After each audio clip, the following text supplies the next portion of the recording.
Hello everyone, welcome back to the 7th part of how to react secure chess. Today we are going to complete our session and the topic is bishop versus knight by looking at 6 critical diagrams. And after looking at these 6 diagrams, we are going to get over with the topic bishop versus knight, and we are going to move on to our next topics. So these 6 diagrams are going to be very critical to help you to improve your strategical play between bishop versus knight, and it eventually will help you to improve your chess game. So it's going to be extremely critical. So till then, stay tuned and keep watching. So coming to the first diagram here we have on the board, this is a game between Bisguer versus Robert Fischer, played in 1961, and it's a black triplet, and I've already drawn some arrows from which you can identify White's plan. White's side is pretty simple. White wants to put his knight on d6 and he wants to put on e5. And once White is able to get this position on the board, black can't even think of winning this position. The only player who can push to win in this position is only White. So Fischer is black. So how should Fischer continue the game? So first of all, Fischer played the move bishop to d7. If you play the move a6, which looks a very natural move hitting the knight, after knight to d6, not only you are hitting the bishop, but also b6 pawn is a bit of pressurized, is a bit of weakness, which can be helpful for White in the future. That is the very reason black played the move bishop to d7. And in this position, playing a knight to d6 move, I think would have been a much better move. But after bishop d7, Fischer's opponent decided to capture the pawn on a7. And after knight in a7, Fischer played the move b5. And suddenly, you would realize that the knight on a7 is simply trapped. There is no way the knight can escape. And here, the game is not yet over. King f2, king f7, king e2, king e7. We have this position.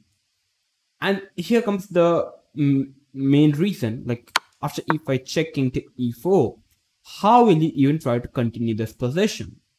Like there are many players who try to give up the pawn and try to go for capturing the knight like this, which looks a fine idea, but this is not working as White is winning the game. After king d6, king e7, and now there is no way for bishop to move. If you try to play bishop, White will happily capture and it's winning for White.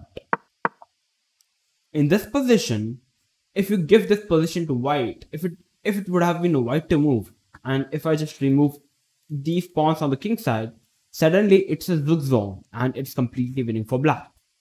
So what black did was, he simply played the move g5.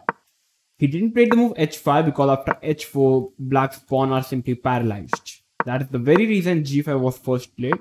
And after h3, king e6, king to d3, because it doesn't matter what White does, black will simply make a waiting move, and again we have the same position.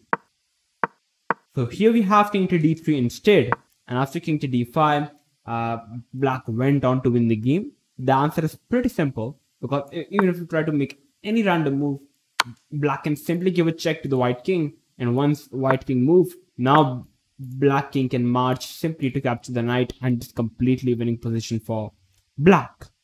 So this is how black simply converted this into a win. You must always be careful that your knight doesn't get trapped on the rim, on the rim. Yeah, because there is a saying that the knight on the rim are always grim. Yeah, so just remember this particular rule. This was the first diagram. So now let's move to our second diagram. So coming to the second diagram, we are going to discuss 2 positions in this particular second diagram. First, we have this position where the pawn is on c2, and the second position where the pawn is on c4. The 2 positions are completely different, and the reason is quite simple. If I put the pawn on c4, you will realize how the b4 pawn, how the b4 square and the d4 square are completely weak. And if I keep the pawn on c2 and it's White to play, White will be happy to play the move c3. and you will realize how the c3 pawn is taking away the b4 and the d4 square for the knight. And if I just put the pawn on c4, the real question here is, what would be your plan if you're playing with the black pieces? The idea is pretty simple. Black would love to trade off the bishops of the dark squares. And if I once remove the dark square bishops, the position is completely better for black, I would say, because the dark squares are completely weakened for black, or for white, and it's completely better position for black. But if I keep the pawn on c2 and it's white to play, white will play the move c3. It's basically an anti-knight strategy. And you will realize how the pawn on c3 is simply taking away the b4 and the d4 critical squares from the knight, and it's now a good position for white. White is not having some real good issues, and white is pretty comfortable. So yeah, this was the second diagram. The difference between how to get to know the anti-knight strategy by putting the pawn on c3, blocking the knights. So yeah, you must always remember not to just randomly push your pawn to grab space, because the pawn does not go backwards. So you must always remember to push the pawn carefully without getting any weak squares to your opponent. So this was the second diagram. So now let's move to the third diagram. Okay, so coming to the third diagram, here we are going to discuss a game played between Robert Fischer versus Reshevsky, played in second Piazogrisky Cup in 1966. And yeah, so now let's discuss. Fischer is playing with the white pieces. We have e4, e5, knight f3, knight c6, bishop b5. We have the royal openings, a6, bishop a4, knight f6, short castle. Our purpose is not to look at the opening, but to look at the strategy. Here we have h3 to stop the idea of bishop to g4, knight d7, d4, knight b6, knight d2 takes checks, d5, bishop c2, bishop e6, e4, queen d7, knight b3, and here we have bishop to f5. So after bishop f5, you will realize that the c5 pawn looks a bit weak. But currently it's not, because the bishop on e7 is simply controlling the c5 square. So if you try to put the knight on c5, black would happy to trade off the bishop for the knight, and suddenly this position is quite fine for black, because now the c7 pawn is not really a weakness. But in this position, as you can see, the c file is open, semi-open, and the c pawn can be a target in the future. So what white does in this position here is, white went on to play the move bishop to g5. And the idea is pretty concrete. White wants to trade off the dark square bishop, and once the dark square bishops are traded, you can realize how the c5 square becomes the real weakness. So we have rook to e8 by black in this position. It doesn't matter. White would love to trade off the bishops, and here we have rook to c1. Now there is a point, like, if the c5 square is a weakness for black, is the c4 square a weakness for white as well? The answer is no. The c4 square is not really a weakness, because once the knight comes on c4, white is having the pawn on b2, so white would love to play the move b3, hit the knight on c4. But there are no pawns on the d6 or b6 to stop the knight from coming to c5 in the future. And so that's the very reason the c5 square is a great weakness for black. So after rook c1, we have knight to b4, knight to c5 hitting the queen, bishop in c2. And in this position, a natural move looks to capture the rook, to capture the bishop with the rook. And the position is still better for white after queen f5, rook e2. Remember, you can't capture the rook because the queen is hanging. So after queen f5, rook e2, white is still better in this position. But Fischer found something more interesting and more better, which is queen to d2. And after queen to d2, you will realize how the queen is also attacked and the knight is also attacked. So black was forced to move the queen into b4, a5, queen c3, bishop to g6, knight to h4. And the idea of knight to h4 here is, there is a saying that the knight on the rim is always grim, but in this scenario, a knight on the rim isn't always grim. The reason is quite simple. After knight h4, white is always having some ideas of f4, f5, hitting the bishop, and there could be some ideas to just remove the bishop by capturing the bishop, because the bishop takes control of all the light squares, and this can be problem in the future. So playing the knight on h4 is a pretty good move because it also activates the idea of playing the move f4, f5 in the future. So after knight h4, we have knight e4, and in this position, Fischer played the move queen to b3. Capturing the knight was also a fine idea, but after queen a3, white doesn't want to give any counterplay to black by playing the move rook b8, putting pressure on the pawn on b2. So I guess playing the move queen to b3 was a very logical move by Fischer. And after we have a knight trade, you will realize how after c6, the c6 pawn is a permanent weakness, and white is simply going to attack the weakness by playing the move rook e to c1. Rook to e6, f4, and white's idea is pretty simple. He wants to play the move f5. So black stops it by playing the move f5, a4, b into a4. Now there is a move that black can go for, playing the move b4. But after b4, you will realize after queen c2, it's like black is not having this open b5. So it's much better for black to capture the pawn. And now playing the move rook b8, trying to create some counterplay. Queen to a3, queen to d8. Now the knight is attacked, so now knight is having option to go back or to capture the bishop. And here, Fischer decided to capture the bishop. Like, it looks like it's a block position. So in a block position, there is a saying that in the block position, knight is much favorable for the bishop. But yes, I think the reason is quite simple. After capturing the bishop, black is losing a pawn.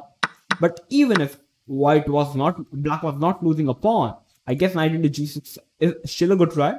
Because if you try to play knight f3, after bishop e8, you will realize how the c6 pawn is now protected, and you are basically it's now basically a fine position for black. Though I would say white is still pushing, but it's a good position. So white simply removed the defender of black, and now white is better at least. So rook into c6, rook into c6, rook into c6, queen to h4, and here Fischer played the move rook into g6, which was a bad move, a mistake, you can say. The winning move and the winning blow was to play the move queen to d6, hitting the rook. And if you try to capture the b2 pawn, after queen a6, check, and it's simply a checkmate. And even if you try to play a move like rook d8, hitting the queen, after queen to c7, king h7, e6, you will realize how the f4 pawn is defended, and e7 push is coming up, and it's completely winning for white. So this is the main reason queen d6 was winning. But after rook into g6, king h7, rook to g5, in this position, white should have played the move queen d3, which would have been much better. And after the queen trade, rook into here, we have this position where white is having 4 pawns against 3 pawns, and white can, if white plays perfectly, it would be a winning position for white. Here, rook to g5 was played in the game. But after rook to g5, it looks like it's a completely losing position, but it's actually a draw. This particular position is a draw. If black would have been able to find the move queen into f4. The idea is pretty simple. After queen into f4, after queen e7, it looks like it's mate in 1. Rook to g8 comes to save the game. Rook check, king here. And after rook h4, check. And here comes the miracle move, rook to h8. And suddenly the game is a draw. The rook is attacked. You have to capture the rook, or else there is no other move. And here it's a perpetual. You can't able to escape with the draw. You can't able to escape, and it's a draw, and somehow crazy, but white is able to save the game. But though it was very hard to find, and black simply blended by playing the move rook b4, and eventually in the end, in this particular position, Fischer won the game. His opponent resigned. So yeah, this was the game. So we can understand how even the most innocent pawn move can potentially weaken a square, and we can already look at by looking at the b5. Yeah, what happened in the game? Like in this particular position, black played the move d5, which simply created the c5 weak square, and yeah, this was the very reason, I guess, that black was able to lose this game and white was able to win the game. So this was the third diagram. So now let's move to our fourth diagram. Okay, so coming to our fourth diagram, we have, so basically all pawns on one side of the board is equal to an octopus garden. What does it equal actually mean? So let's take this position from black side and let's try to understand. So this position, it's black to play and black is even a pawn. So is it winning or not? You can try and think and try to figure out. But okay, I'm going to tell the answer, yeah? So it's black to play, and if black plays a random move. Okay, so first of all, black is a pawn. Black is having much space. His king is simply entering into the white scam. So it should be winning, but it's not. The reason is quite simple, because the king and the pawn are on the dark square and the bishop is off the light square, which makes it impossible for black to get a breakthrough and to win the game.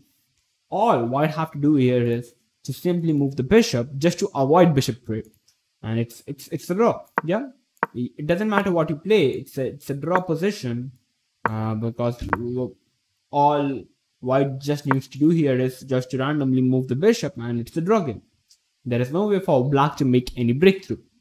So this was the fourth diagram. So now let's move on to our fifth diagram. So yeah, coming to our fifth diagram, we have basically what we are doing here is replacing the bishop with the knight. So here you can see it's a black to play, and it's a pawn up, and it's black to play. So now, but in this position, it's completely winning for black. The reason is after knight e8, if black is able to put the knight on e4, give a check, black is able to collect the f4 pawn, and it's completely winning.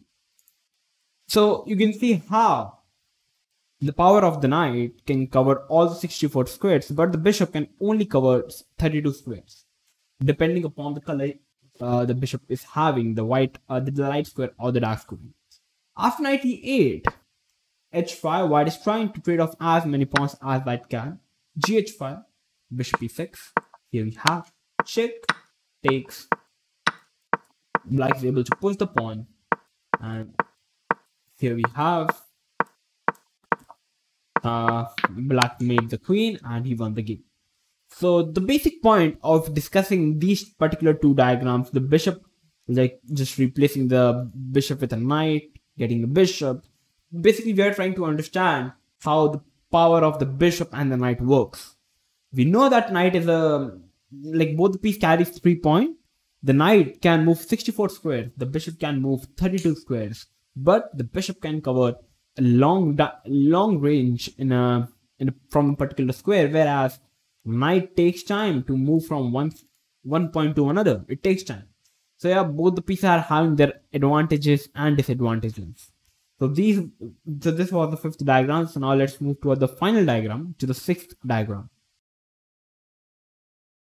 So coming to the sixth diagram, we have a game between Machulovic versus Fischer from 1968, and yeah, white plays the move e4, and we are going to discuss the game. Not discussing the game, but yeah, we have the Sicilian knight off, g3, e5. We have the Sveshnikov type of position, knight e2, bishop e7, knight d7, b5, b4, takes, rook b8. You can't capture the bishop because the rook is hanging, so you must first defend. Takes, king into e7. It looks a pretty awkward move, all those who don't know, but the reason is after queen into e7, after the long castle, white is putting a real good pressure on the pawn on d6, so it's not a good idea for black. That is the very reason black captured with the king, queen d2, knight f6, bishop g2, bishop b7, queen d3, queen b6, short castle, a5, cementing the pawn structure, rook d1, bishop a6, queen d2, rook c8, a5, b3. And I can already realize how the c2 pawn is a great weakness for white. And what black is going to simply do here is, he's simply going to put the pressure on the pawn on c2. He first traded off the bishop for the knight. He's getting the rook into the game. And now rook into g3 is happening because the f2 pawn is pinned. So I'd move the king. Going to c5. And now you will simply realize how the imbalances of the pieces, the bishop versus the knight, can simply harm the position. If I randomly put knight on the d4 square, it's the best and the most ideal square for the knight. Because once the knight reaches on d4, there is no way any piece of white can eventually think to remove the knight from the d4 square. And once the knight reaches on d4, it would pressurize the pawn on c2, and eventually black will be able to win the game. And by how can we reach the d4 square? The idea is pretty simple. We can reach the square of d4 by playing the move knight h7, knight f8, knight e6, and knight e5. Or the other way here is to play the move knight d7, knight b8, knight c6, and knight to d4. So after queen to c5, we have rook a2, white trying to defend. You can't play a move like rook c1 because I guess rook into b3 is a good move, because after it takes, queen into c1 and black is comfortable.